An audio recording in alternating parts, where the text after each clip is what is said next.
Salut tout le monde, j'espère que vous allez bien. En ce qui me concerne, ça va plutôt pas mal. Alors comme d'habitude, on met les petits pouces, on s'abonne, on pose des questions.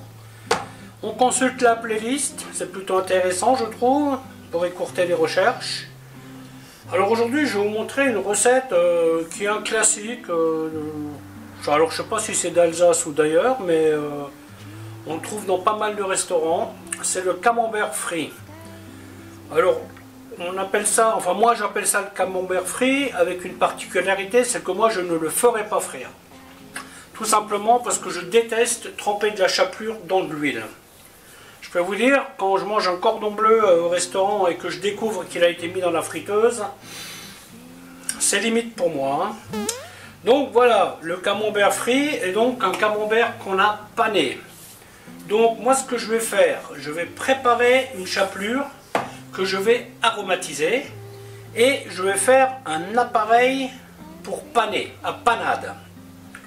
Alors pour ce faire, pour la chapelure, je vais prendre donc de la chapelure que j'ai faite moi-même, du poivre, du persil que j'ai au congélateur, de l'ail, du thym frais et une goutte d'huile d'olive. Ça, je vais mélanger à ma chapelure. Ensuite, je vais préparer un appareil à panure qui aura de l'œuf, de l'huile d'olive, de la moutarde, de la farine, du sel et du poivre. Je vais faire un truc un petit peu épais et je vais utiliser ça pour paner mon camembert que voici. Voilà, voilà. Donc, ah oui, là j'ai de l'huile et du beurre dans ma poêle. Donc je vais faire un petit marquage et au four, quinzaine de minutes, et ça sera parfait. Voilà, voilà, ben écoutez, je vais vous montrer comment faire tout ça. A tout de suite.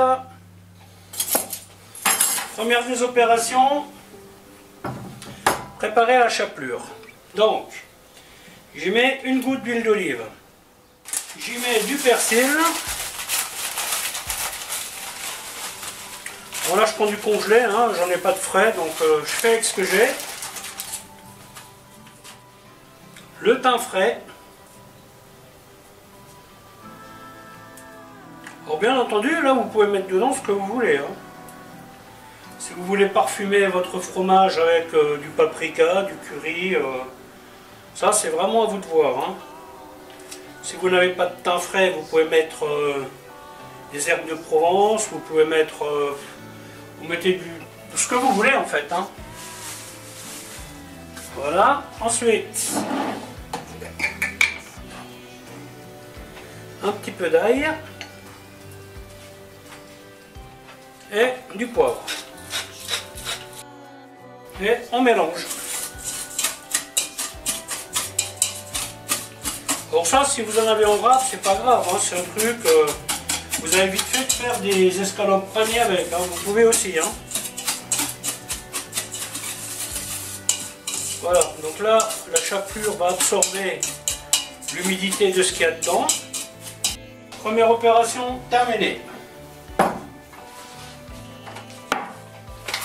Ensuite, là, on va s'occuper de l'appareil.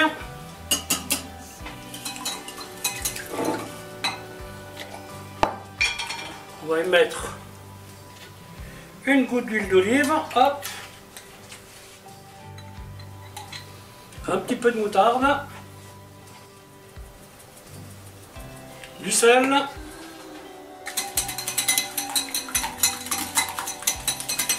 bon ça pareil, si vous en avez trop c'est pas grave, à la différence près que autant la chapelure vous la gardez quelques jours, elle bougera pas parce que tout va sécher en fait, hein.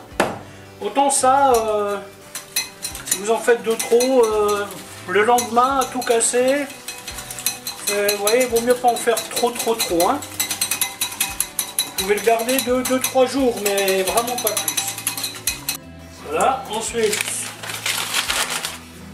on va y mettre de la farine. On va commencer par une bonne cuillère. Et là, ce qu'on recherche, c'est une espèce de pâte plutôt liquide, hein. enfin liquide. On va dire la consistance d'une pâte à crêpes trop épaisse. Vous voyez, là c'est encore un peu liquide. Donc vous voyez là, avec un peu de beurre, un peu d'huile, donc le beurre il va parfumer la chapelure. Je préfère ça comme ça. Voilà, donc là j'ai la bonne consistance.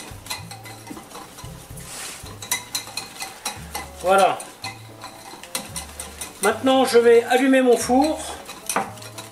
Cet appareil donc, là il va reposer un petit peu.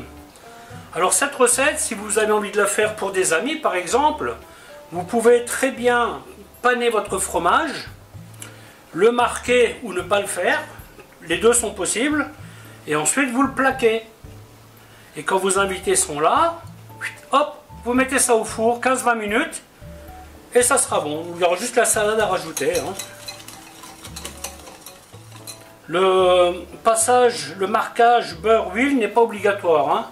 Si vous ne le faites pas, vous mettez quelques gouttes d'huile par-dessus et vous le mettez dans un four à 180 degrés. Le fromage, vous pouvez le laisser entier, si vous le faites en plat par exemple, ou alors vous pouvez le couper en deux. C'est ce que je vais faire, parce qu'un entier pour moi c'est un peu beaucoup. Voilà, donc c'est un fromage qui n'est pas trop coulant, donc je vais le mettre là-dedans.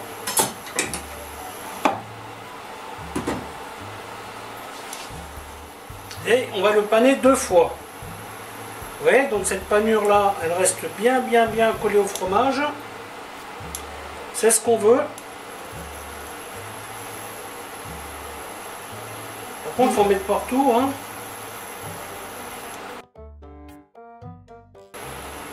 Première étape.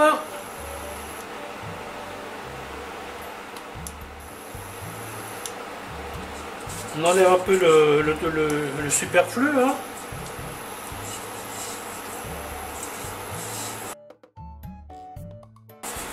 Ensuite, on recommence. On va mettre une belle couche.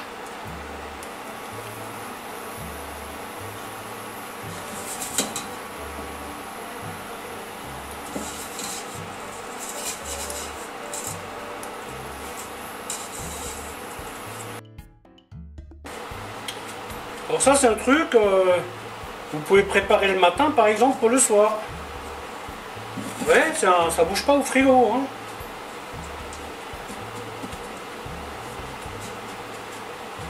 Faites bien attention qu'il y ait de la chapelure partout. Vous pressez un petit peu, hein. Hop, hop, voilà.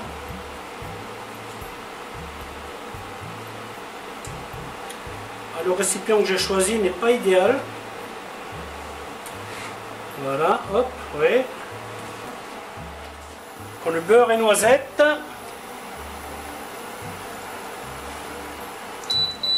On y met le fromage. Donc là, comme dit, c'est un simple marquage que je fais. Hein. Alors si vous avez un camembert bien fait, vous pouvez le laisser un petit peu moins longtemps au four. Hein. Bien sûr, à ce stade, vous restez à côté, parce que ça va très vite.